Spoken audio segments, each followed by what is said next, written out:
আমি অনুপ্রিয়া। কেমন থাকবে আজ উত্তরবঙ্গের আবহাওয়া, দক্ষিণবঙ্গের খবরই বা কি?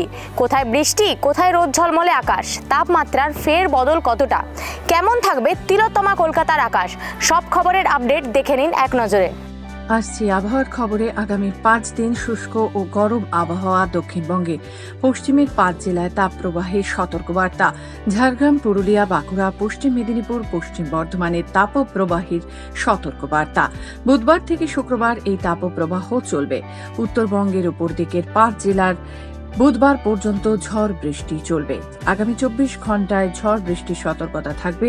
তার সঙ্গে শিলা বৃষ্টির সতর্কতা রয়েছে দার্জিলিং, জলপাইগুড়ি ও কোচবিহার জেলাতে। 50 কিলোমিটার গতিবেগে দমকা ঝোড়ো হাওয়ার সম্ভাবনা। গতকাল ময়নাগুড়িতে মিনি টর্নেডো হয়েছে। এ ধরনের টর্নেডোর পূর্বাভাস দেওয়া যায় না। আবহাওয়া সম্পর্কে কি বললেন আবহাওয়াবিদ সোমনাথ দত্ত, আসুন শুনে নিই। জলপাইগুড়িতে আমাদের একটি অফিস আছে, সেই অফিসের 2 কর্মচারী ঝড় হওয়ার আগে থেকেই পুরো ঘটনাটা ওনারা অবজারভেশন করছিলেন।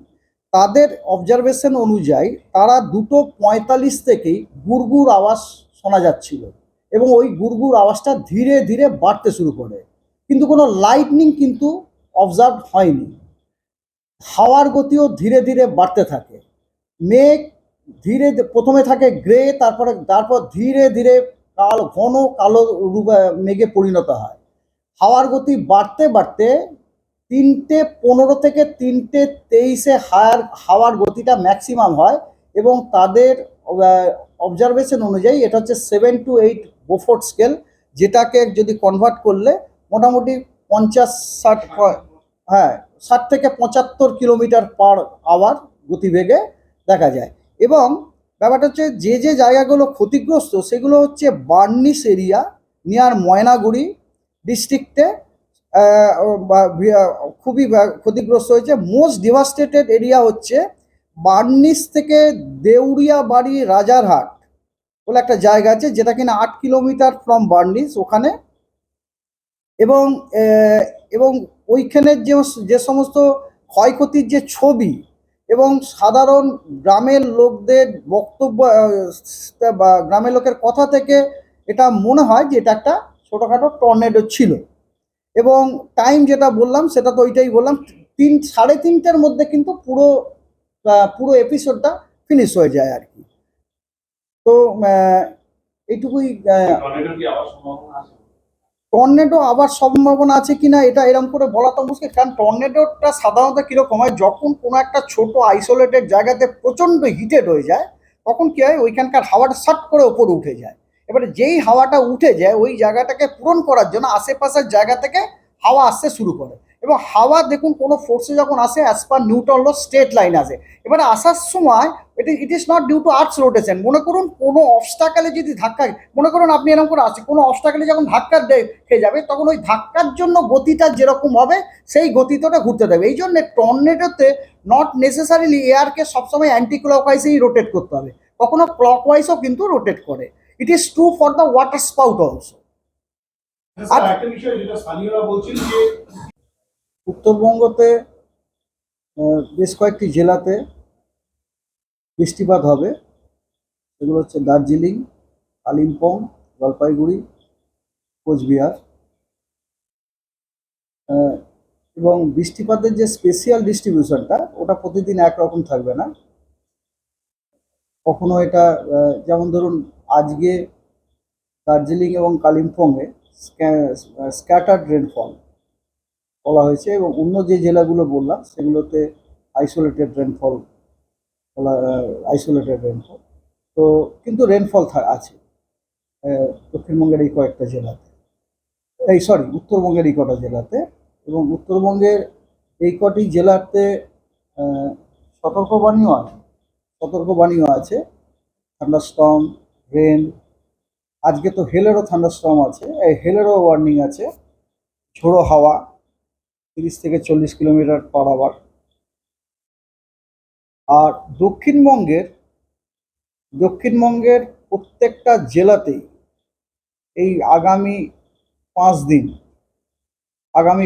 দিন আপনার অস্বস্তিকর দিন এবং উষ্ণ দিন, hot days and discomfort days থাকবে। এবং তার মধ্যে I think third fourth and fifth সেখানে আপনার পশ্চিমের যে জেলাগুলো আছে যেমন ঝাড়গ্রাম, পশ্চিম মেদিনীপুর, পশ্চিম বর্ধমান, পুরুলিয়া, বাঁকুড়া, এগুলোতে আপনার হিট ওয়েভ কন্ডিশন মানে তাপপ্রবাহ কন্ডিশন। প্রথম কথা, আপডেট দিতে গেলে তার প্রেডিকশন দরকার। সাইক্লোনের ক্ষেত্রে আমরা কেন দিতে পারি, একটা সাইক্লোন হওয়ার 14 দিন আগে থেকে আমরা আমাদের নিউমেরিক্যাল ওয়েদার প্রেডিকশন চার্টে আমরা তার সিগনেচার দেখতে পাই। এবারে কথা হচ্ছে কি, এই যে প্রেডিকশন স্কিলটা নির্ভর করছে যে ওয়েদারটা, তার স্কেলটা। টর্নেডো প্রচণ্ড ছোট স্কেলের একটা ফেনোমেনা। ওই ছোট স্কেলের ফেনোমেনার এত আর্লি প্রেডিকশন করার ক্ষমতা শুধু আমাদের কথা ছিল, এমনকি ইউএসএতেও নেই এখনো পর্যন্ত টর্নেডোটা আমরা অবজার্ভ করি টর্নেডো লাইক সিচুয়েশন যখন, এই জন্য আমরা টর্নেডো বলতে পারি না। দেখুন কালকে সকালেও যখন মিডিয়া ব্রিফিং হয়েছিল তখন কিন্তু আমরা থান্ডারস্টর্মের কথা কিন্তু বলেছি। আমরা খুব বেশি হলে থান্ডারস্টর্ম না, এখন থেকে যদি আমাকে জিজ্ঞেস করে 4টের সময় টর্নেডো হবে কিনা, আই ডোন্ট নো বিশ্বাস whether will be able to tell or not. না, এখনো পর্যন্ত আমাদের যে ইনফ্রাস্ট্রাকচার, আমার যতটুকু জ্ঞান বুদ্ধি, তাতে মনে হয় খুব বেশি হলে একটা সিভিয়ার থান্ডারস্টর্ম আমরা বলে দিতে পারি। হ্যাঁ, tornado prediction is very very difficult, very very. তো যাই হোক, আমার পাশে দেখুন এখন একটা অদ্ভুত আমাদের মধ্যে ট্র্যাডিশন, যাই হোক না কেন সবকিছু কি জলবায়ু পরিবর্তনের জন্য বলে দিই আর কি। জলবায়ু পরিবর্তন তো অবশ্যই একটা কারণ জলবায়ু পরিবর্তনের একটা প্রধান এফেক্ট হচ্ছে কি টেম্পারেচার বেড়ে যায়, সারফেস টেম্পারেচার বেড়ে যায়।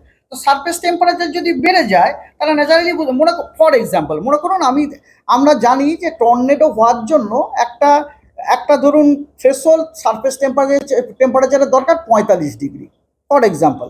এবারে মনে করুন যদি আপনার ক্লাইমেট চেঞ্জ না হতো তাহলে, আর ক্লাইমেট চেঞ্জ হওয়া, এবারে ন্যাচারালি বুঝলাম ক্লাইমেট চেঞ্জ হওয়ার জন্য 45 ডিগ্রি টেম্পারেচার অ্যাটেন্ডটা একটু তাড়াতাড়ি হয়ে যাবে।